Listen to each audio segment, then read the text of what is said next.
الحمد للہ رب العالمین وبہ استعین واشہد ان لا الہ الا اللہ وحدہ لا شریک لہ واشہد ان محمدا عبدہ ورسولہ اما بعد۔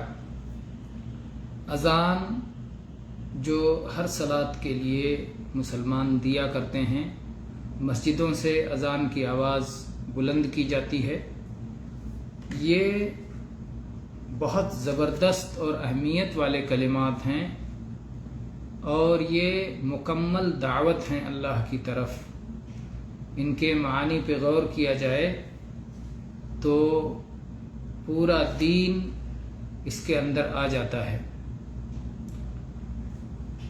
اس لیے جب ایک مؤذن ان کلمات کو بلند آواز سے پکارتا ہے تو اللہ تعالیٰ نے اس کے لیے بڑا اجر و ثواب رکھا ہے۔ آج ہم صرف ایک حدیث ذکر کریں گے جو صحیح بخاری میں 609 نمبر پر آئی ہے۔ ابو سعید خدری رضی اللہ عنہ بیان کرتے ہیں کہ انہوں نے رسول اللہ صلی اللہ علیہ وسلم کو فرماتے ہوئے سنا، إِنَّهُ لَا يَسْمَعُ مَدَى صَوْتِ الْمُؤَذِّنِ جِنٌّ وَلَا إِنسٌ وَلَا شَيْءٌ إِلَّا شَهِدَ لَهُ يَوْمَ الْقِيَامَةِ۔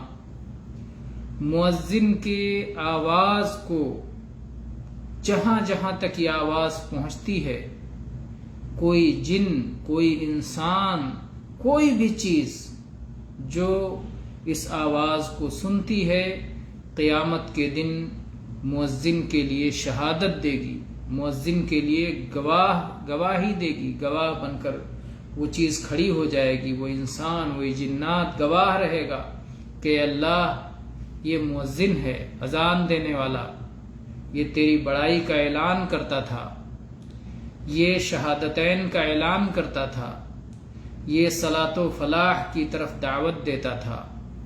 یا اللہ یہ تیرے معبود برحق ہونے کا اعلان کرتا تھا، بار بار اعلان کرتا تھا، اور اپنی بات تیرے معبود برحق ہونے پر، کلمہ لا الہ الا اللہ پر اپنی بات کو ختم کرتا تھا، مکمل کرتا تھا۔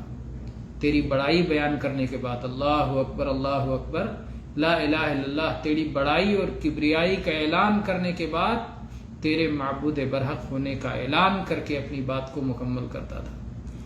تو یہ بہت بڑی چیز ہوگی مؤذن کے لیے، مؤذن کے شرف کے لیے، مؤذن کے گناہوں کی معافی کے لیے، مؤذن کی مغفرت کے لیے، اگر وہ اخلاص کے ساتھ ان کلمات کو بآواز بلند پکارتا ہے اور یہ پیغام اللہ کے بندوں کو پہنچاتا ہے تو وہ بڑا اہم کام کر رہا ہے۔ اپنے کام کی اہمیت کو سمجھے۔ اللہ تعالی ہمیں اور آپ سب کو اذان، اس کی اہمیت، فضیلت، اس کا مقام و مرتبہ سمجھنے کی توفیق دے۔ جو مؤذن اذان دے رہا ہے وہ سمجھے اور سننے والے بھی اس کا جواب دیں، ویسے ہی ان کلمات کو ادا کریں جیسا کہ نبی صلی اللہ علیہ وسلم نے اس کا حکم دیا ہے۔